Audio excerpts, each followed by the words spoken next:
Então, né, se vocês quisessem fazer mais rápido, porque assim, eu fazendo, explicando, vocês podem até achar que é difícil, né? Não é, pessoal. Deixa eu apagar logo tudo. Por exemplo, para quem já tem mais prática com circuito, o que você vai fazer para determinar essa corrente, né? Obviamente você já lembra de todos os enunciados que a gente falou, corrente igual em todos os consumidores, tensão da fonte, né? A soma das tensões dos consumidores igual à tensão da fonte. Aí o que você vai fazer? Você vai, né, utilizar, por exemplo, se você quisesse fazer diretamente, a lei de Ohm, R igual a VR sobre I. Quem é VR?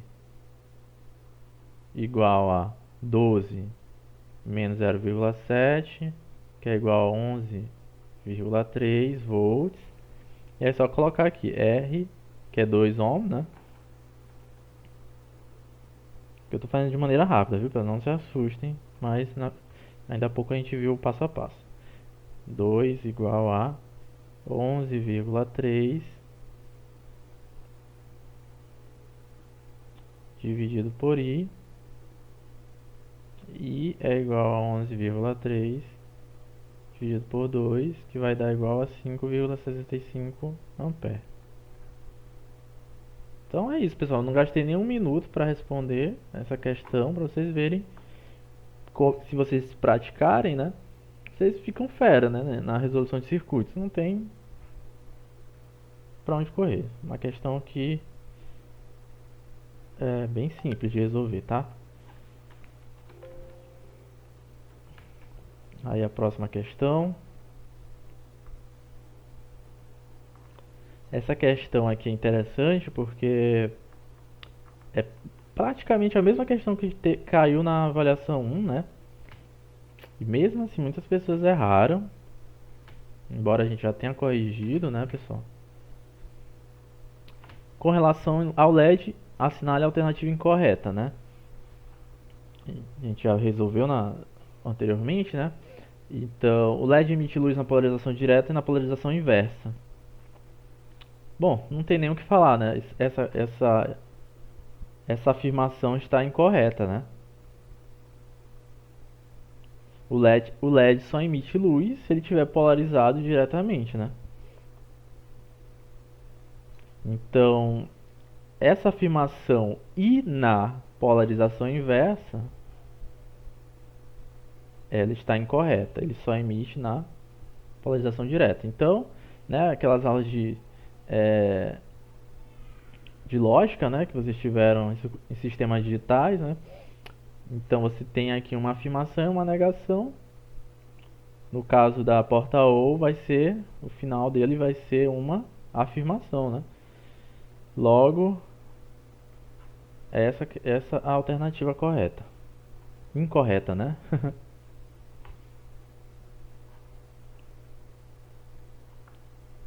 Então, essa questão não tem nenhuma novidade, né?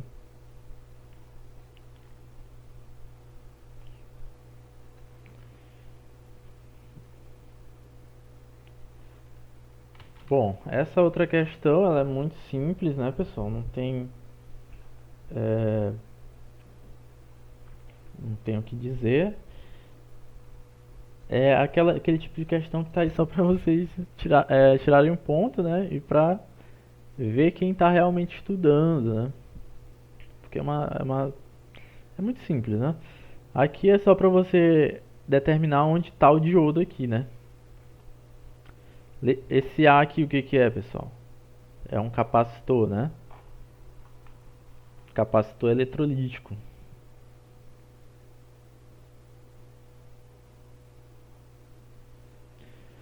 Esse B, pessoal, não tem nem o que falar, né? É o diodo. O diodo comum, né? O C é resistor, né?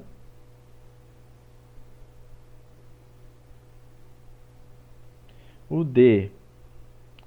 O D é mais difícil de saber, tá? Mas, enfim, como não era o objetivo da questão, o D, esse aqui, né? Eu sei porque eu coloquei, é um transistor. Mas esse encapsulamento aqui, né, o encapsulamento que a gente fala é como o circuito está envolvido externamente, né, é a parte física. Esse encapsulamento vocês também vão ver os sensores de temperatura, até alguns tipos especiais de diodo, utilizando esse encapsulamento aqui. Mas, como eu pedi um diodo normal, né, então não é essa a opção. E esse último aqui é um indutor, para quem nunca viu. Essa é a cara do indutor, né? Às vezes ele tem uma proteção externa, né? Porque às vezes você utiliza indutores em corrente alternada, né? Então, se não tiver a proteção externa, você leva um choque, né? Porque vocês podem ver que o indutor é simplesmente uma bobina, né? Então, né, pessoal, aqui a opção certa é a figura B. Então, aí mais 3 pontos aí para quem está respondendo corretamente. Bom, aqui é uma questão subjetiva, né? Explique a polarização direta de um diodo, né? Então, acredito que quase todos acertaram essa questão, né? Essa é uma das questões que eu botei assim que a maioria acertou, né? Porque é muito simples. A polarização direta de um diodo, né? É quando você é, é quando você tem uma fonte de energia, né? Muitas pessoas botam é, no caso, deixa eu colocar aqui para vocês, ver se dá para aparecer aqui.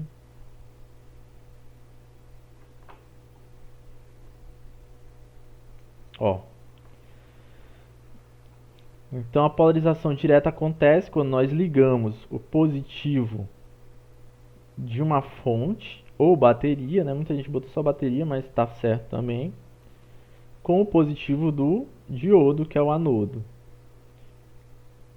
Para fechar o circuito, o catodo do diodo você liga no negativo da fonte, tá? Então é basicamente isso.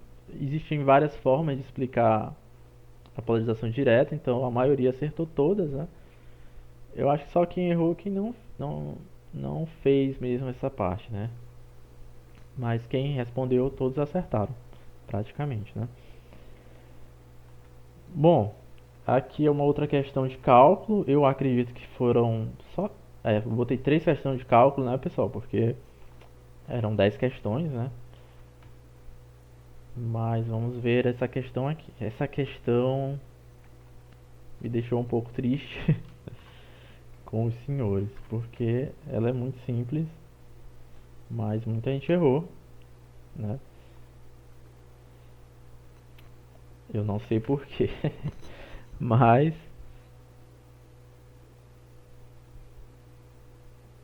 observem, né? Essa questão ele está considerando um diodo ideal, né?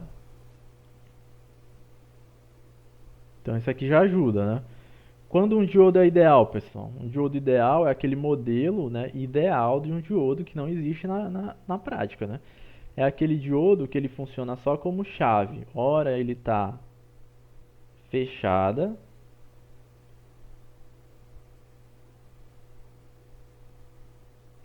ora ela está aberta, né?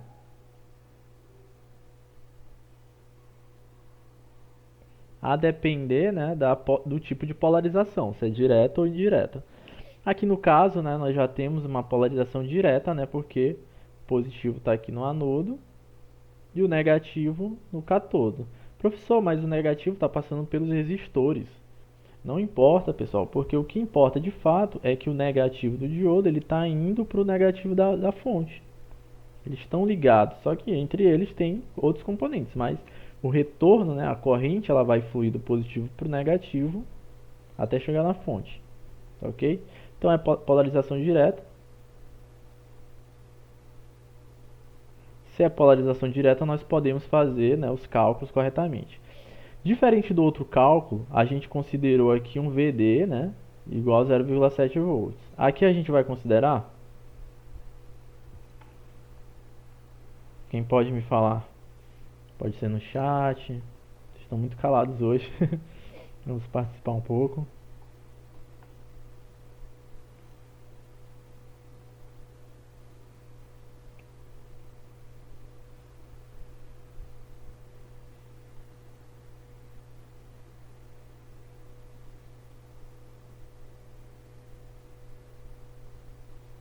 Hein, pessoal?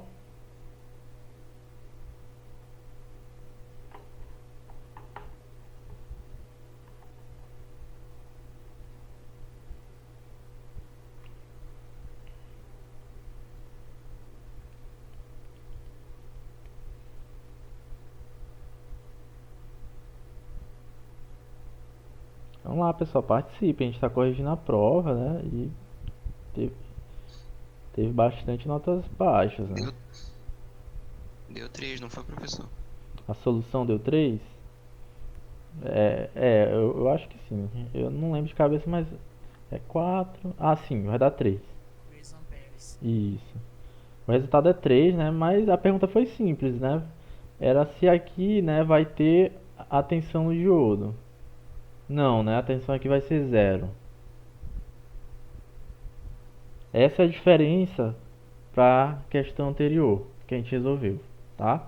E aí, como os colegas já mencionaram, a solução é bem simples. Como a tensão aqui é 0, né?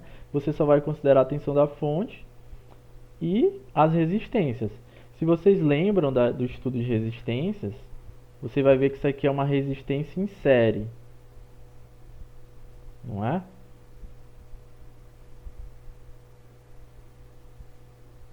Não é isso, pessoal? Uma resistência está ligada à outra, em sequência, ou seja, em série. Se a resistência é em série, você vai fazer o que aqui para determinar a corrente do circuito? Somar as resistências. Então você vai gerar aqui uma outra resistência, né? E isso aqui que muita gente errou, que vai dar o que? A soma das outras resistências. Então é 2 mais 2, resistência equivalente é igual a 4. Então, essa pequena essa pequena consideração aqui fez muita gente errar a questão, né? Então eu fiquei triste, né? Porque é muito, é muito simples. Ou seja, só teve uma desatençãozinha aqui, né? Porque muita gente considerou só 2, né? Mas você vai ter que somar as resistências. Porque se você não soma a resistência, a corrente que você pega só em um resistor não é a corrente do circuito, porque ela não existe. Porque como eu mencionei, a corrente ela tem que ser iguais em todos os componentes, tá? E em uma resistência em série, você tem que somar as resistências. Você não pode pegar a tensão e dividir pela resistência aqui. Tá ok? Porque simplesmente você vai estar desconsiderando o outro componente. São dois componentes. Então você tem que somar os componentes para tirar a corrente. Tá ok? Então, né, o que acontece? Vai pela lei de Ohm, R é igual a V sobre I. O R é o R equivalente, né? Então é 4 igual a 12, né? Sobre I. Por que 12? Relembrando, porque a tensão no diodo é 0 no diodo ideal. Qual é a corrente aqui? É o que a gente quer saber. Isola a corrente, né? Como você faz isso? Você multiplica. Ela está dividindo, passa multiplicando. I vezes 4 igual a 12. O 4 está multiplicando, passa dividindo. I igual a 12 sobre 4, que vai dar igual a 3 amperes. Como os colegas já responderam, essa alternativa aqui, ó. Entendeu? Muita gente botou essa alternativa aqui. O que está errado, né? Vamos aí voltar para a nossa correção. Bom, essa aqui é bem legal, né, pessoal? É a simbologia do diodo, né?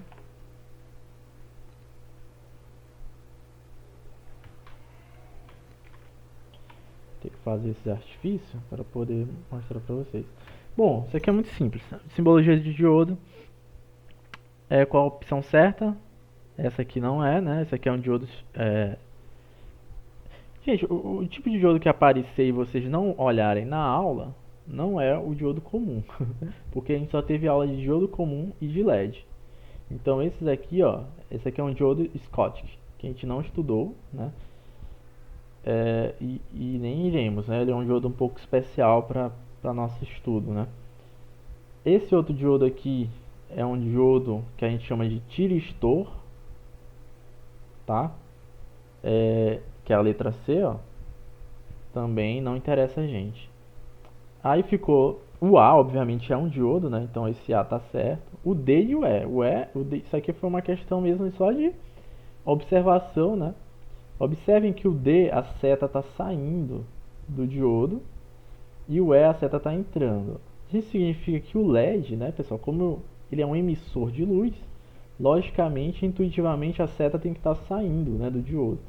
Então, a resposta do LED, né, é a D. O E, ele não está saindo, ele está entrando luz no componente.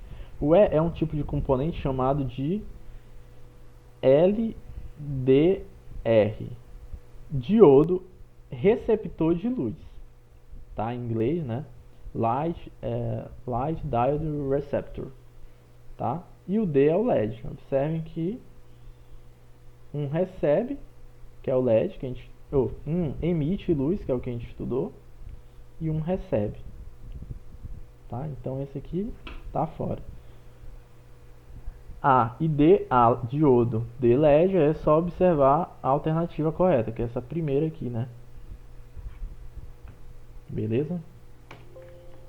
Muito simples.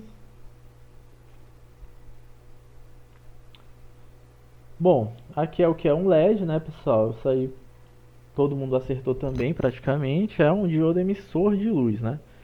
Do inglês Light Emission Diode. Então, muitas pessoas responderam de diversas maneiras, mas em geral todas corretas.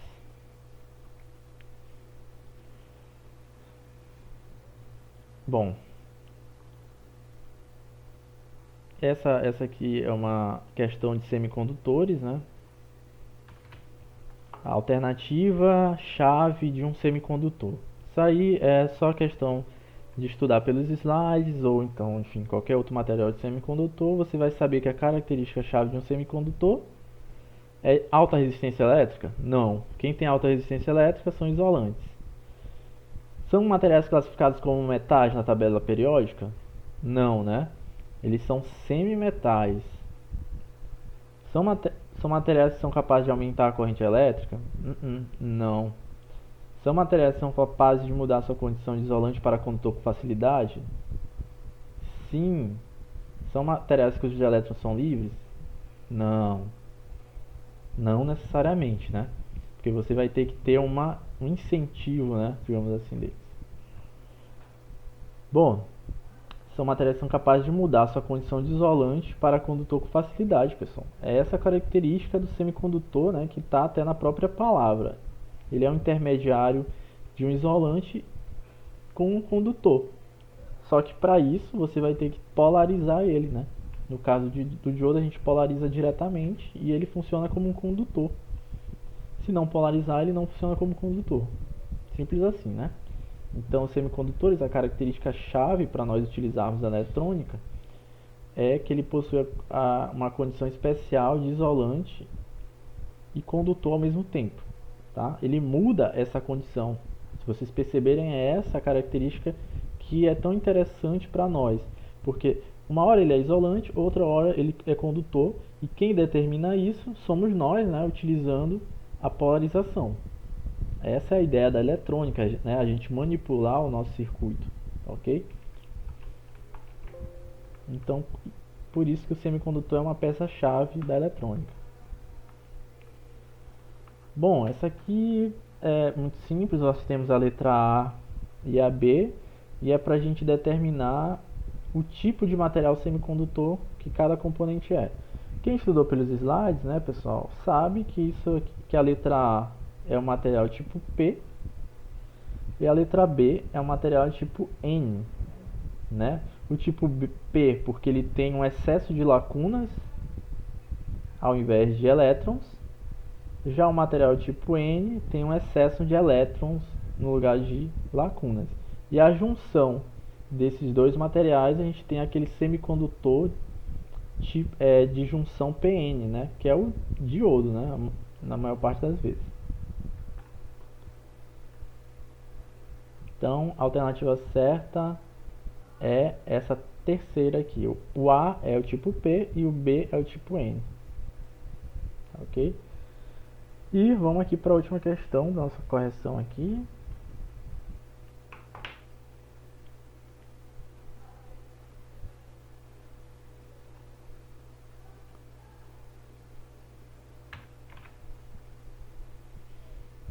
Certo? Aqui é uma questão envolvendo LED. Tá? Essa questão eu acho que tem uma igualzinha na lista de exercícios. E o que significa? Ele quer a corrente elétrica do circuito abaixo considerando um LED vermelho. Tá? Então, gente, LED ele só funciona na prática, né? Então ele é um diodo real, né? Ele é um tipo de diodo real. Só que o VD dele, ó, a gente já tem aqui, observem,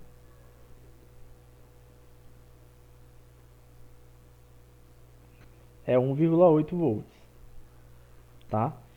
Então, diferente daquele diodo comum, que era 0,7, o LED, a tensão do LED, ela vai variar conforme a luminosidade dele. No caso aqui tem uma luz vermelha, que na tabela que a gente viu nas aulas, ela corresponde a 1,8 volts.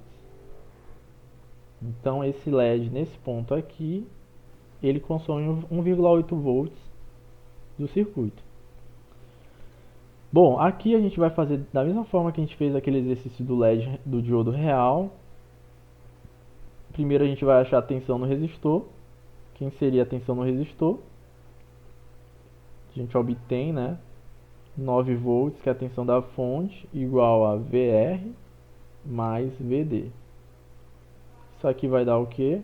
9 igual a VR mais 1,8 volts, que é o VD, né?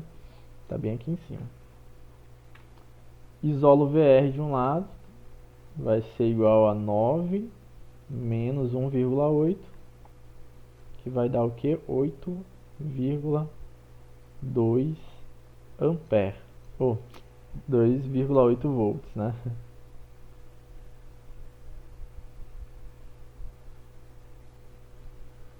Aí o que a gente vai fazer? Vamos usar a lei de Ohm no resistor aqui de 2 ohms. Então vamos lá, R igual a V sobre I. O R é 2 ohms, igual ao V, que a gente está considerando é o VR, 8,2, a gente acabou de descobrir ali em cima, igual a I. Isolando o I, a gente vai ter 2 vezes I igual a 8,2. I aqui está dividindo, passa multiplicando para o outro lado. Agora o 2, que agora está multiplicando o I, ele passa dividindo para o outro lado. Então a corrente vai ser igual a 8,2 dividido por 2, que vai dar igual ao que, pessoal? Quem fez essa parte?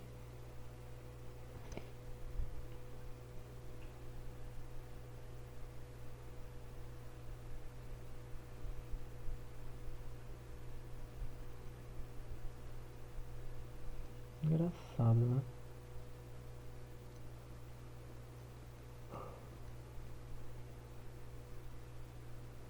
Ah, nossa, eu fiz... Poxa, pessoal, fiz errado aqui, né? Aqui no caso é 7,2, né? Eu errei aqui na subtração. Poxa, ninguém me corrige, hein? Ó, 7,2 volts, né? 9 menos 1,8 é 7,2, né, pessoal? Foi mal aí. E aí é só continuar da mesma forma a resolução. Aí vai dar 7,2 dividido por 2, que é igual a 3,6 ampere. Então a alternativa correta seria essa terceira aqui.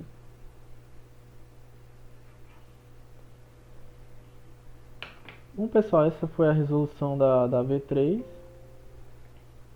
A V3, né, agora vocês já devem estar mais acostumados, é uma prova mais extensa e, na minha consideração, requer mais estudo na hora de fazer a prova, né? E também mais atenção, tá? Todas essas questões que a gente resolveu aqui, elas são possíveis de serem solucionadas com material de aula, tá? Então, eu não entendi por que tantos erros, tá? É, que vocês tiveram aqui nessa prova. Muita gente errou algumas coisas que poderiam ser evitadas. Por exemplo, essa questão aqui dos resistores em série é uma questão que você só tem que ter uma atenção especial em observar que você tem dois resistores em série. Tá? Essa questão, uma que erraram muito, essa questão aqui, gente. Se vocês estão em dúvida do que é isso, gente, é uma prova que ela é remota, né? Você tem a possibilidade de pesquisar, né? Então, você vai para os slides, aqui fala sobre semicondutor, né? Então, os slides semicondutores vai ter uma figura semelhante a essa, né? Não igual, porque também seria muito fácil, você tem que pelo menos associar as figuras. E você vai saber que essa aqui, onde tem mais lacunas, é o tipo P, e os que tem elétrons de excesso é o tipo N. Muita gente, na dúvida, resolveu chutar alguma coisa, pelo menos é o que eu acho, né? Muita gente botou que é um metal e um isolante, um semicondutor e um isolante. Gente, semicondutor é o que eu quero, ó, tipos de materiais semicondutores. Então eu já estou dizendo que esses dois são semicondutores. Então é isso, né? A gente tem que ter mais atenção nas avaliações 3, porque elas são mais rigorosas, né? Então, tá isso, pessoal.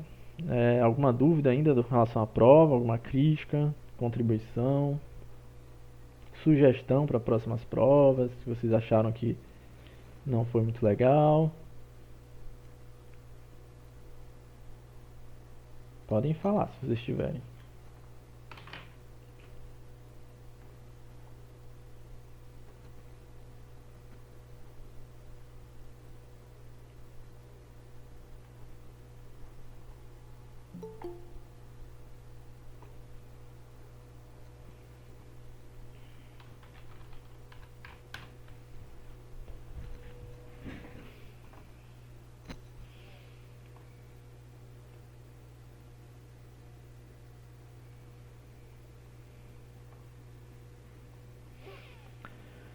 Bom, se não há nada, né, a declarar, encerro a sessão da correção, né?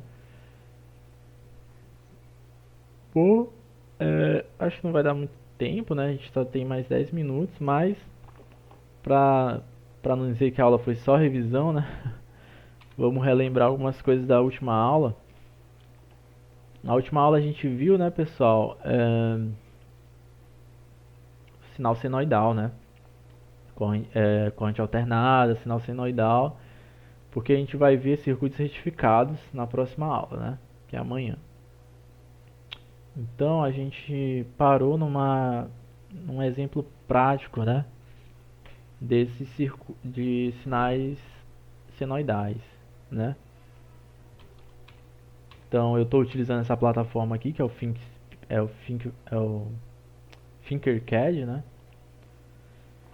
Pra gente ver o sinal senoidal, né? Então nesses 10 minutos a gente vai brincar aqui um pouquinho com essa ferramenta, que ela é bem legal, né? Eu acho pelo menos muito bacana pra gente explicar os conceitos.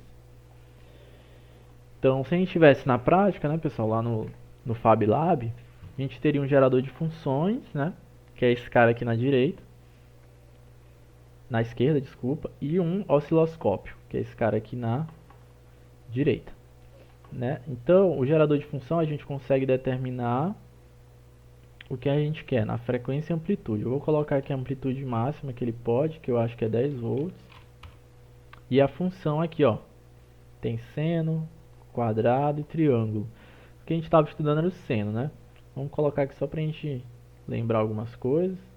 Então, o osciloscópio ele é uma ferramenta, que é essa aqui do lado em amarelo, que aqui nela você consegue ver a tensão, que é a voltagem que tá em inglês, né?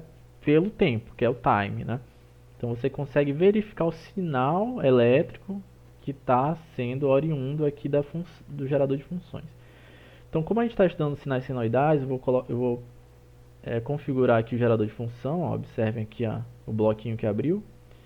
Então, sinais senoidais, eles são sinais periódicos, como a gente viu. Então, eles têm frequência. Eu vou colocar uma frequência aqui de 1 Hz para vocês verem, né, o que acontece quando a gente varia a frequência de um sinal senoidal, né? Aí, para ligar, né, você vai colocar o positivo da fonte, né, ou do gerador de funções, que também é uma fonte, com o positivo do osciloscópio. Vou colocar aqui em vermelho, né, para ficar... Ixi, não tá mais alterando, né? Estranho.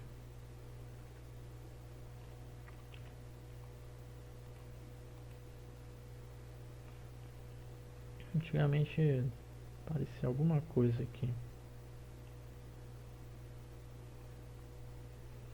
Ah, que mudou aqui agora aqui em cima. Legal.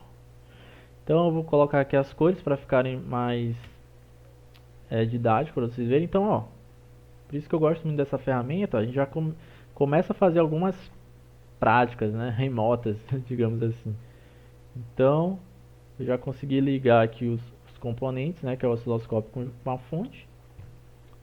Vou iniciar a simulação e vocês já verifiquem aqui, né? O sinal que foi originado é um sinal senoidal. Lembrando das nossas aulas que o valor que eu setei lá é 10 volts, tá?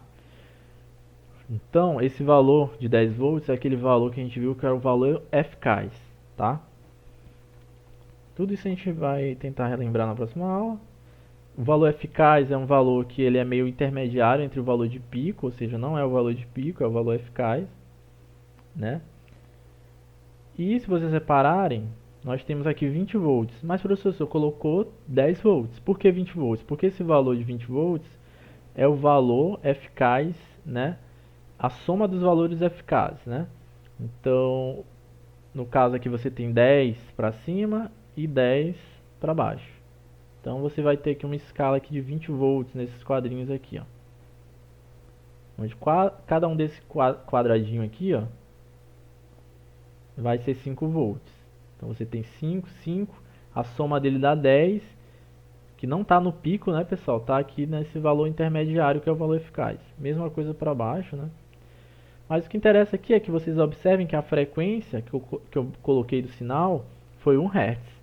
Então, pelas nossas aulas que a gente viu anteriormente, a frequência de 1 Hz, o que é frequência, né?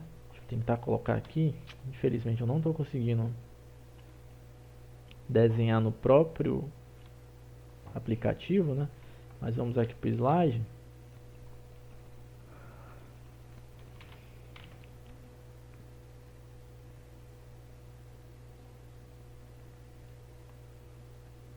Pronto, agora eu posso desenhar. Observem que o valor, né? Agora dá pra a gente ver melhor. Esse valor bem aqui é o valor eficaz, ou VRMS, né? Vou colocar já o valor que é 10 volts que eu setei. Então você tem 10 volts aqui, o sinal sobe mais um pouquinho e cai para 10 volts novamente, né? Deixa eu colocar aqui mais.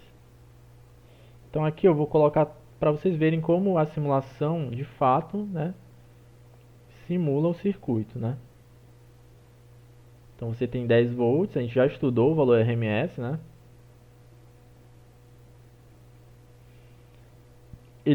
Olha o sinal como ele se comporta, ele sobe mais um pouco, ele chega ao VP, que é o valor de pico, que a gente não utiliza para os cálculos, né?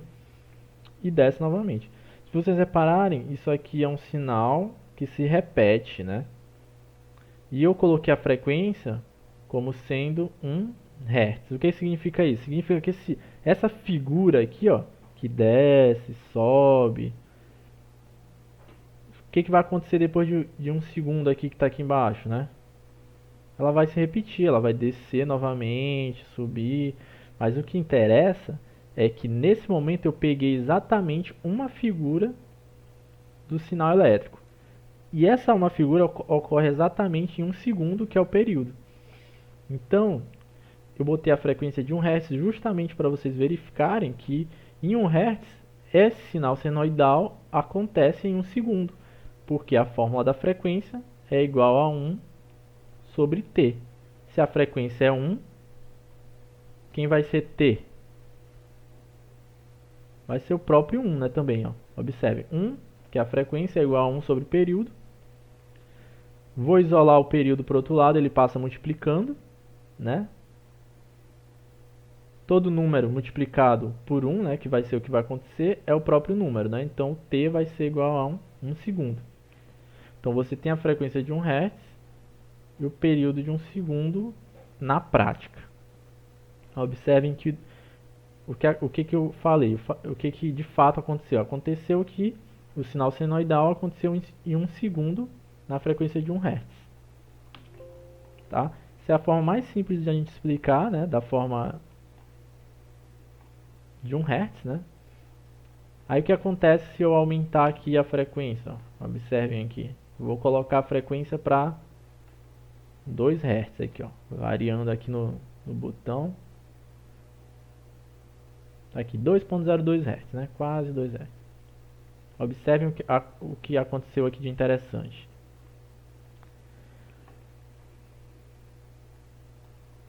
Em 2 Hz, quantas figuras a gente tem aqui agora?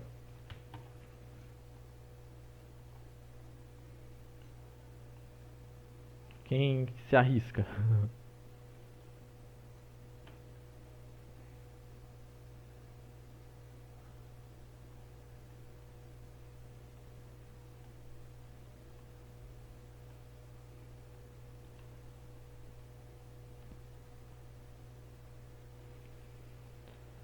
Bom, pessoal, em 2 Hz a gente vai ter duas figuras senoidais em 1 segundo.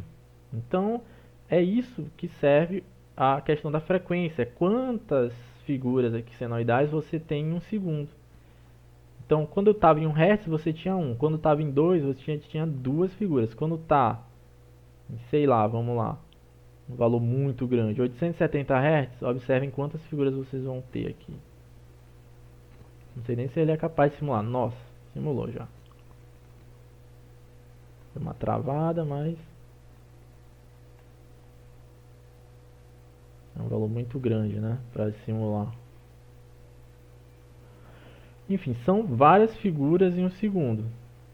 Então é isso a função, né, dos hertz, quando a gente determina a frequência, é quantos sinais você vai ter em um segundo, tá bom? Na próxima aula a gente continua, próxima aula finalmente, né, depois de várias interrupções que a gente teve durante esses dias de feriados, a gente vai ter a utilização do diodo, nesse caso aqui onde você tem o sinal senoidal, tá? Então, por hoje é só, pessoal. A gente continua amanhã, tá? Vocês vão ter outra aula agora. Então é isso. Até mais, tenham um bom dia.